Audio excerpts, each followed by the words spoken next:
નમસ્કાર વિદ્યાર્થી મિત્રો, સર્વોપરીના લાઈવ લેક્ચરમાં હું વનરાજ ગોસાઈ આપનું હાર્દિક સ્વાગત કરું છું. ધોરણ 12 કોમર્સ બીએમાં આપણે પાઠ 9 નાણાકીય બજારમાં છેલ્લે જે ટ્રેઝરી બિલ વિશે આપણે વાત કરેલી હતી. બરાબર, આજે આપણે હવે કોમર્શિયલ પેપરની વાત કરશું. છતાંય થોડુંક તાજું કરી લઈએ. ટ્રેઝરી બિલ એટલે તો કે સરકારને ઉછીની મૂડીની જરૂર હોય ત્યારે સરકાર છે એ આરબીઆઈ ને કહે છે. આરબીઆઈ છે એ સામાન્ય જે બેંકો હોય છે, વેપારી બેંકોને કહે છે. વેપારી બેંકો લોકો પાસેથી ઉછીની મૂડી માગે છે. બરાબર, આવી રીતે સરકાર સુધી મૂડી પહોંચે તો આને ટ્રેઝરી બિલ કહેવાય છે, જે ટી બિલ્સ તરીકે ઓળખીતા છે, જે શૂન્ય કૂપન બોન્ડ કહેવાય છે. બરાબર છે, તમને શૂન્ય વ્યાજ મળે એટલે હકીકતે એ વટાવથી બહાર પાડવામાં આવે. 25,000 ટ્રેઝરી બિલ છે એ 23,500 ટૂંકમાં તમારે સરકારને 23,500 દેવાનું. સરકાર તમને મુદત પૂરી થાય એટલે 25,000 આપે. બરાબર, તો ટ્રેઝરી બિલ ની વાત કરી. હવે આપણે તો કે કોમર્શિયલ પેપર ની વાત કરવાની છે.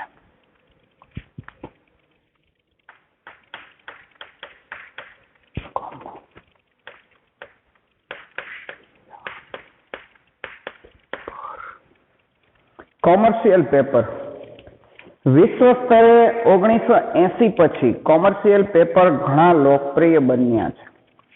સૌપ્રથમ રિઝર્વ બેંક ઓફ ઇન્ડિયાએ જાન્યુઆરી 1990માં કોમર્શિયલ પેપર બહાર પાડ્યા હતા. કોમર્શિયલ પેપર બિનસલામત અને ટૂંકા ગાળાની વચનચીઠ્ઠી જેવો દસ્તાવેજ છે.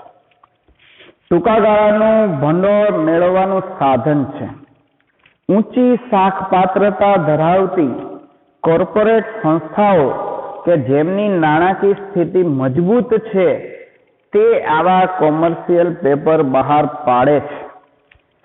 કોમર્શિયલ પેપર હસ્તાંતરણીય સાધન છે, તેથી તે ફેરબદલીને પાત્ર છે. કંપનીઓ અને નાણાકીય સંસ્થાઓ ઓછામાં ઓછા 7 દિવસ અને વધુ 1 વર્ષની મુદત માટે બહાર પાડી શકે છે. કોમર્શિયલ પેપરનું રિઝર્વ બેંક ઓફ ઇન્ડિયા દ્વારા નિયંત્રણ થાય છે. તે ₹5 લાખ અને તેના ગુણાંકમાં વટાવથી બહાર પાડવામાં આવે છે અને તે ફાઇનાન્સ પેપર, ઇન્ડસ્ટ્રીયલ પેપર અને કોર્પોરેટ પેપરના નામે પણ ઓળખાય છે. બરાબર, શું કીધું છે આપણને કે 1980 પછી કોમર્શિયલ પેપર છે ઘણા પોપ્યુલર બન્યા, લોકપ્રિય બન્યા છે અને આરબીઆઈ સૌપ્રથમ 1990માં આવા કોમર્શિયલ પેપર બહાર પાડ્યા હતા. બરાબર, આ એક પ્રકારની ઉછીની મૂડી જ છે. કોમર્શિયલ પેપર બિનસલામત અને ટૂંકા ગાળાની વચનચીઠ્ઠી જેવો દસ્તાવેજ છે. વચનચીઠ્ઠી કોને કહેવાય? તો કે તમે કોઈ પાસેથી પૈસા લીધા હોય, માનો કે તમે 2 લાખ રૂપિયા કોઈ વ્યક્તિ પાસેથી લીધા, હવે તમે એમ કહો કે હું 3 મહિના પછી વ્યાજ સહિત 2 લાખ રૂપિયા પાછા આપી દઈશ, તો એને વચનચીઠ્ઠી કહેવાય. વિદ્યાર્થી મિત્રો, આપણી જે પેપર મની છે એટલે કે આપણી જે કાગળની નોટો છે એ પણ એક જાતની વચનચીઠ્ઠી જ છે. એમાં લખ્યું હોય મેં धारक को 2,000 रुपये अदा करने का वचन देता हूँ. નીચે ગવર્નર, આરબીઆઈ ના ગવર્નરની સાઇન હોય છે. બરાબર, તો એ એક પ્રકારની વચનચીઠ્ઠી જેવો દસ્તાવેજ છે. બરાબર, શું કીધું છે? કોમર્શિયલ પેપર ટૂંકા ગાળાનું ભંડોળ મેળવવા માટેનું સાધન છે. બરાબર, કોમર્શિયલ પેપર છે એ ઓછામાં ઓછા 7 દિવસ અને વધુ 1 વર્ષ માટે બહાર પાડવામાં આવે છે. બરાબર, અને કોમર્શિયલ પેપર છે એ બિનસલામત છે કીધું છે. હા, પેઢી કે કંપની કે કોઈ પણ એ ડૂબી જાય તો તમારા પૈસા જાય. એટલે જે પ્રતિષ્ઠિત પેઢી છે, જેની નાણાકીય સ્થિતિ મજબૂત હોય, એ જ કોમર્શિયલ પેપર બહાર પાડે છે. બરાબર, જેમ કે આરબીઆઈ છે, માણસોને આરબીઆઈ ઉપર વિશ્વાસ હોય. અમુક બેંકો છે, એસબીઆઈ છે, આઈસીઆઈસીઆઈ છે, તો એની ઉપર વિશ્વાસ હોય. અમુક ટાટા કે રિલાયન્સ જેવી કંપનીઓ છે તો એની ઉપર વિશ્વાસ હોય. ટૂંકમાં નાણાકીય સ્થિતિ જેની મજબૂત હોય એ જ બહાર પાડે. બીજું કે આ એક સર્ટિફિકેટ હોય કે ભાઈ આ કંપનીને કે આ બેંકને આપણે આટલા પૈસા દીધા છે આટલા દિવસ માટે, બરાબર છે, તો એ તમે હસ્તાંતરણીય છે. જેમ 2 રૂપિયાની નોટ ગમે એને આપો તો ચાલે, બરાબર. એવી રીતે આ પેપરનું પણ એવું જ છે. તમે એ પેપરને વેચી પણ શકો છો અને પૈસા મેળવી શકો છો, બરાબર. ફેર બદલીને પાત્ર છે. કંપનીઓ અને નાણાકીય સંસ્થાઓ આવી રીતે કોમર્શિયલ પેપર ટૂંકા ગાળાની મૂડી મેળવવા માટે બહાર પાડે છે. કોમર્શિયલ પેપરનું રિઝર્વ બેંક ઓફ ઇન્ડિયા દ્વારા નિયંત્રણ થાય છે. હા, કોઈ પણ માનો કે રિલાયન્સ કે ટાટા કે એને કોમર્શિયલ પેપર બહાર પાડવા હોય, ટૂંકા ગાળાની ઓછીની મૂડીની જરૂર હોય, તો એને આરબીઆઈની મંજૂરી લેવી પડે. આરબીઆઈ એની સ્થિતિ છે એ ચકાસે કે હકીકતે આ લોકો એ ટૂંકમાં પાછા પૈસા દઈ શકે એવી સ્થિતિમાં છે, એનામાં સદ્ધરતાનો ગુણ છે, તો જ એને આવી છૂટ આરબીઆઈ આપે છે, બરાબર. રૂપિયા 5 લાખ અને તેના ગુણાંકમાં વટાવથી બહાર પાડવામાં આવે છે. માનો કે વટાવથી એટલે એમ કે ભાઈ 100 રૂપિયાનો કોમર્શિયલ પેપર આવે છે, હવે છે 100 રૂપિયાનો, પણ 90 તમારે દેવાનો 90માં તમને મળે 100 રૂપિયા દેવા જાવ તો, બરાબર. તો એ રીતે વટાવથી બહાર પડે. અને શું કીધું છે? 5 લાખના ગુણાંકમાં બહાર પડે, બરાબર. એક કોમર્શિયલ પેપર 5 લાખનું મળે, ટૂંકમાં એ 4.5 લાખનું મળે, પછી વટાવા જાવ તો તમને 5 લાખ આપે, એમ એના ગુણાંકમાં, એટલે 5 લાખ 10 લાખ 20 લાખ 25 લાખ એવી રીતે મળે છે. તે ફાઇનાન્સ પેપર પણ કહેવાય છે. શું કહેવાય છે? કોમર્શિયલ પેપરના બીજા નામ પૂછે તો તમે કહી શકો finance paper, industrial paper, corporate paper, બરાબર. ત્યાર પછી હવે આપણે થાપણનું પ્રમાણપત્ર, સર્ટિફિકેટ ઓફ ડિપોઝિટ્સ ની વાત કરવાની છે.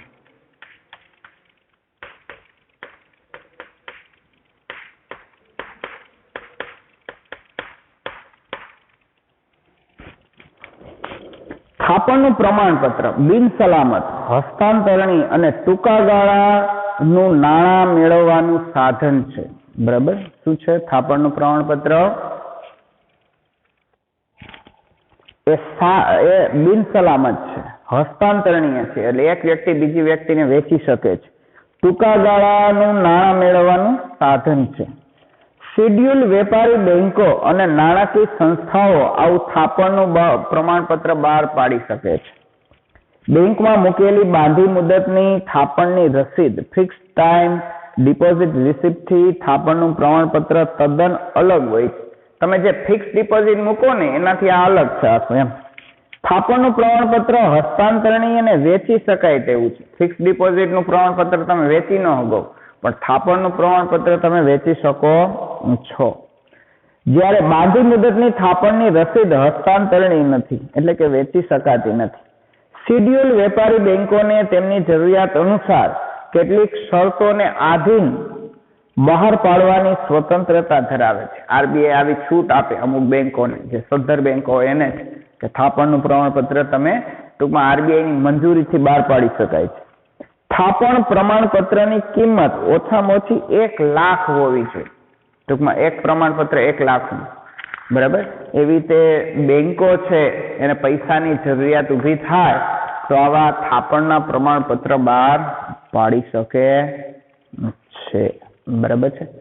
ત્યાર પછી તો કે કોમર્શિયલ બિલ.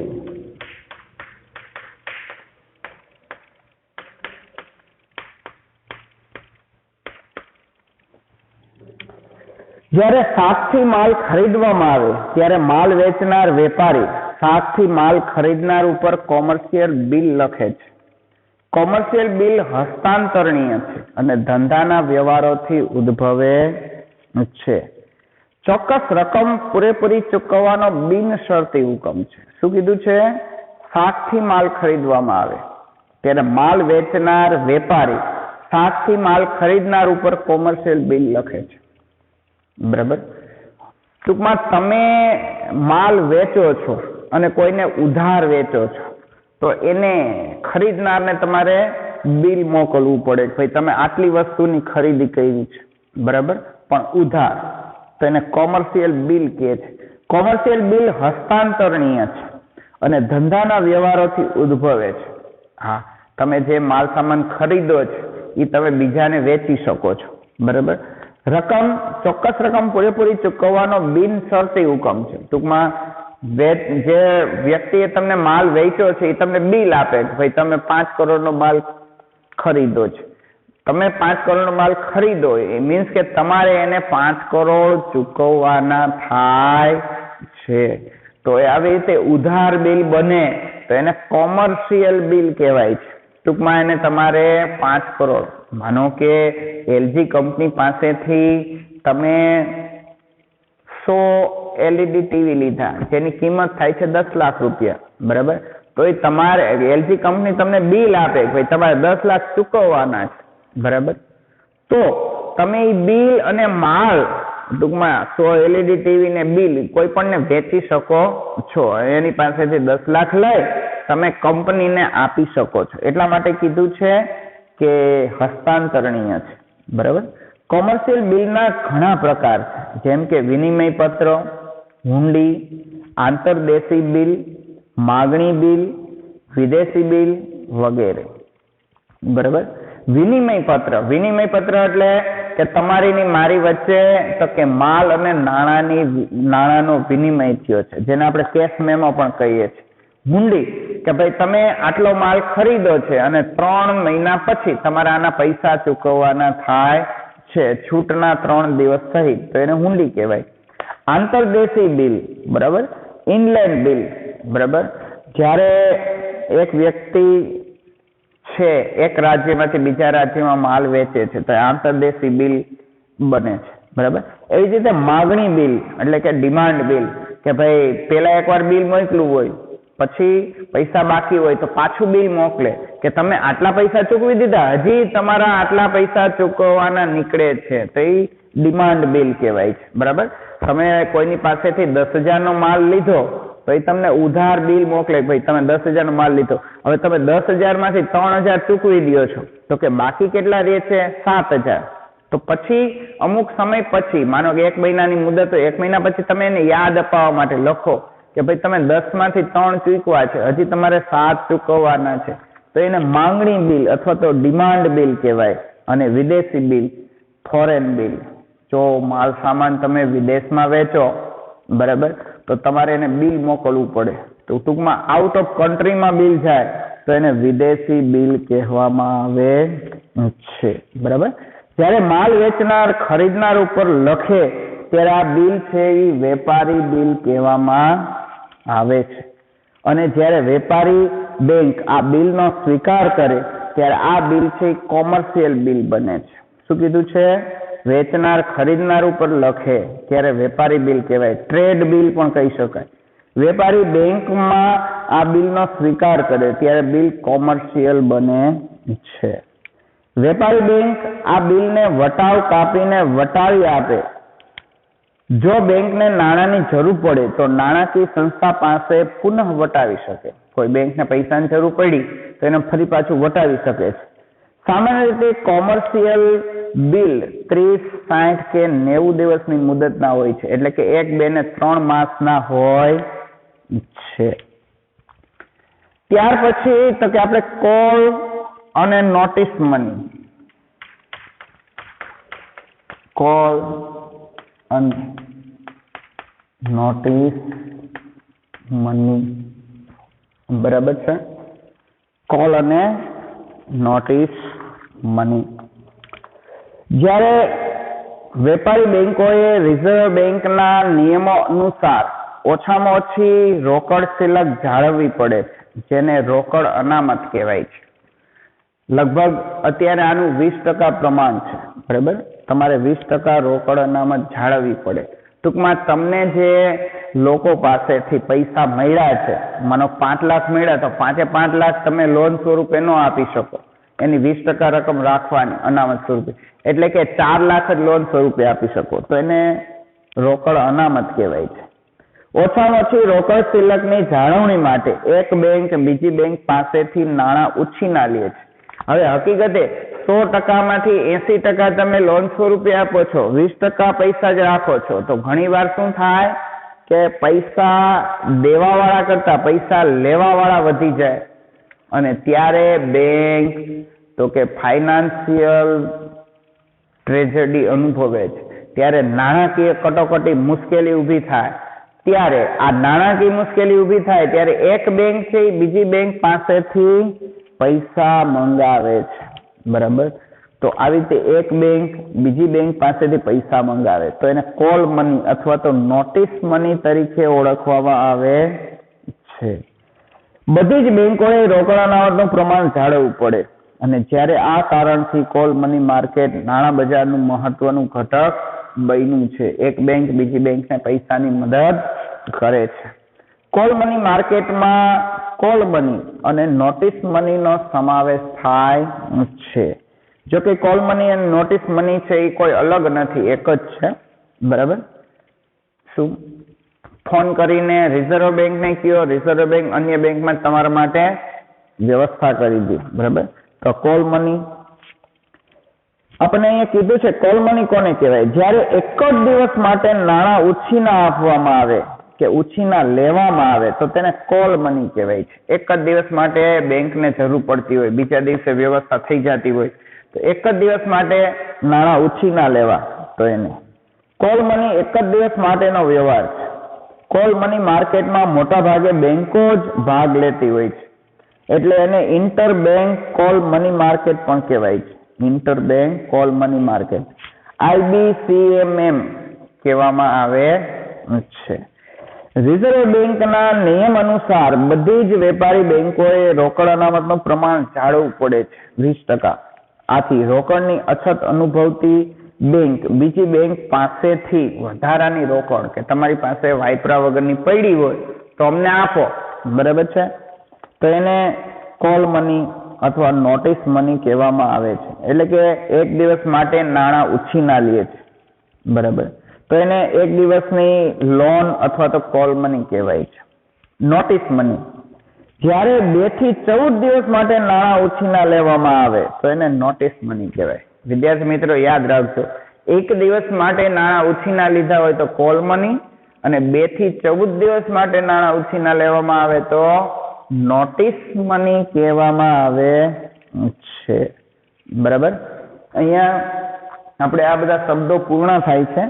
હવે આપણો નવો ટોપિક છે મૂડી બજાર, કેપિટલ માર્કેટ.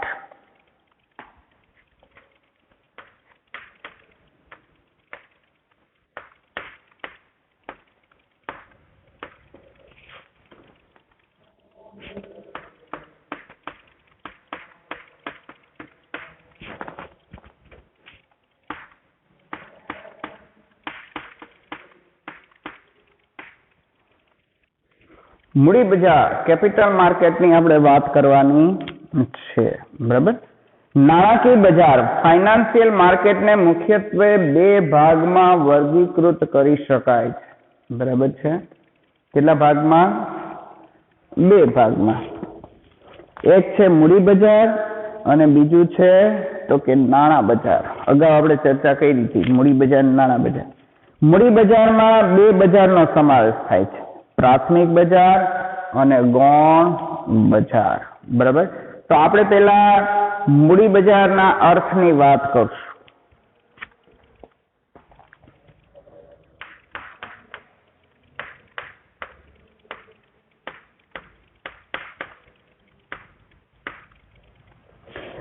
મૂડી બજારનો અર્થ: મૂડી બજાર એક એવું સંગઠિત બજાર છે કે જે સમાજની બચતોને ઔદ્યોગિક સાહસ માટે મૂડી સ્વરૂપે ભંડોળ પૂરું પાડે છે.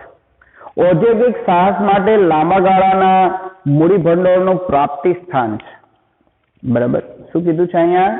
મૂડી બજાર એ એવું સંગઠિત બજાર છે કે જે સમાજની બચતોને ઔદ્યોગિક સાહસ માટે મૂડી સ્વરૂપે ભંડોળ પૂરું પાડે છે.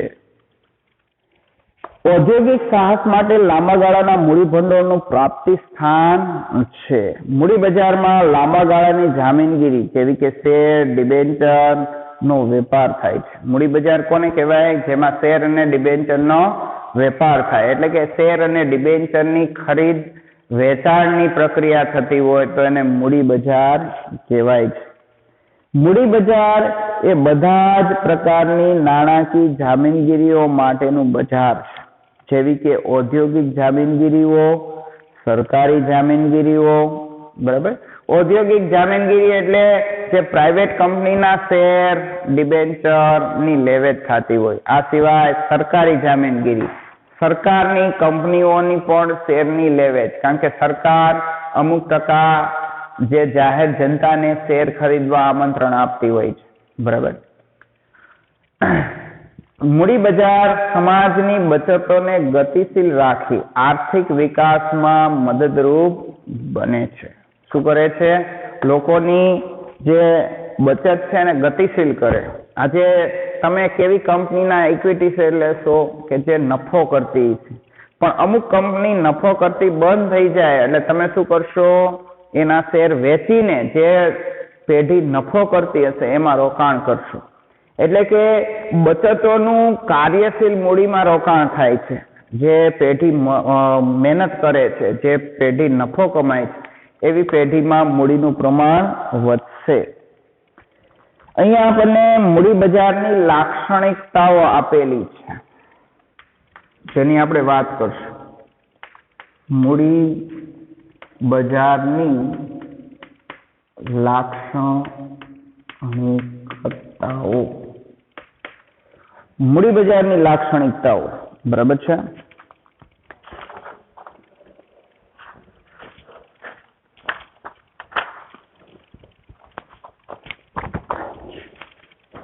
પેલું છે લાંબા ગાળાના મૂડી ભંડોળ માટેનું આ બજાર છે. મૂડી બજાર શું છે? મૂડી બજારમાં લાંબા ગાળાની મૂડીની જ વાત થાય છે. શેર છે, ડિબેન્ચર છે વગેરે. બીજું, મૂડી બજારના સાધનોમાં સરકારી જામીનગીરીઓ, દેવાના સાધનો, ઔદ્યોગિક સાહસોની જામીનગીરીઓ જેવી કે શેર, ડિબેન્ચર વગેરેનો સમાવેશ થાય છે, બરાબર. અહીંયા આપણે કીધું છે મૂડી બજારમાં કોનો સમાવેશ થાય? તો કે સરકારી જામીનગીરી, સરકારના શેર છે, ડિબેન્ચર છે વગેરેનો. દેવાના સાધનો, જે દેવું ઊભું કરવાના સાધનો હોય, મિલકતો હોય, કારખાનું હોય, જમીન મકાન હોય. ઔદ્યોગિક સાહસોની જામીનગીરી, બરાબર. જે ઔદ્યોગિક સાહસો હોય છે, જે કંપનીઓ છે જે ઉત્પાદન કરતી હોય છે, બરાબર, તેના શેર કે ડિબેન્ચરનો સમાવેશ મૂડી બજારમાં થાય છે. ત્રીજું છે ભંડોળનું લાંબા ગાળાની જામીનગીરીમાં રોકાણ થાય છે. જે શેર ભંડોળ છે, ડિબેન્ચર ભંડોળ છે, પૈસા છે, પૈસાનું લાંબા ગાળાની મૂડીમાં રોકાણ થાય છે. કારણ કે શેર કે ડિબેન્ચર છે એ ટૂંકા ગાળા માટે નથી હોતા, બરાબર. કોઈ કંપનીના શેર લીધા તો કંપની કાંઈ તરત ઉઠી નથી જવાની. અમુક સંજોગોમાં અમુક કેસમાં એવું થતું હોય, પણ કંપની છે એ લાંબા ગાળા સુધી ચાલવાની, અને શેર મૂડી છે એ માલિકીની મૂડી કહેવાય, એટલે વર્ષો સુધી એ પેઢીમાં રોકાયેલી રહેશે, બરાબર. ડિબેન્ચરમાં પણ એવું છે, લાંબા ગાળા માટે ઉછીની મૂડી બહાર પાડેલી છે, 5 વર્ષ 10 વર્ષ. ચોથું છે ભારતમાં મૂડી બજાર ઉપર સેબીનું નિયંત્રણ છે, બરાબર. જાહેર જનતાના પૈસા છે એ મોટા ઉદ્યોગપતિઓ એનો દુરુપયોગ ન કરે એટલા માટે security exchange board of India છે એ આ ઇક્વિટી શેર મૂડી અને ડિબેન્ચર ઉપર તો કે નજર રાખે છે, કંઈ ખોટું ન થાય, એનો ખોટો દુરુપયોગ ન થાય એટલા માટે એની ઉપર નિયંત્રણ છે સેબીનું. પાંચમું છે જામીનગીરીઓ જેવી કે શેર, ડિબેન્ચરની માલિકીની ફેરબદલી થાય છે, ટ્રાન્સફર. હવે તો આ બધું ઓનલાઈન થઈ ગયું છે. પેલા ઓનલાઈન નહોતું તોય શેરની ફેરબદલી થઈ શકતી. આપણે આની પહેલાનો જે પાઠ છે, જે ખાસ કરીને એસપીમાં શેરની ફેરબદલી ભાગ 2માં, પાર્ટ 2માં આપણે આ બધું શીખ્યા છીએ, બરાબર. તો હવે તો ઓનલાઈન થઈ ગયા છે. ટૂંકમાં ઓનલાઈન નહોતા તો શેરની ફેરબદલી થઈ શકતી હતી. હવે ઓનલાઈન શેરની ફેરબદલી છે એ ઝડપી બની છે, બરાબર. એટલે ટ્રાન્સફર થઈ શકે છે. તમને એમ થાય કે આ કંપનીમાં નફો નથી થતો તો તમે એમાંથી ભાગ છોડાવી શકો, એના શેર વેચીને અન્ય નફો કરતી કંપનીમાં પૈસા રોકી શકો છો. છઠ્ઠું છે નાણાકીય મિલકતોને તરલતા આપે છે, બરાબર. શું કરે છે? નાણાકીય મિલકતને તરલતા આપે. એટલે કે શેર ગમે ત્યારે લઈ શકાય છે, વેચી શકાય છે, એટલે કે તરલ છે, બરાબર. સાતમું છે મૂડી બજાર બે ભાગમાં વહેંચાયેલું છે, પ્રાથમિક બજાર અને ગૌણ બજાર. બરાબર છે. શું છે? પ્રાથમિક બજાર અને ગૌણ બજારમાં વહેંચાયેલું છે. બરાબર. તો આજે આપણે મૂડી બજારની વાત કરેલી છે. બરાબર. નેક્સ્ટ આપણે પ્રાથમિક મૂડી બજારની વાત કરશું. ત્યાં સુધી નમસ્કાર.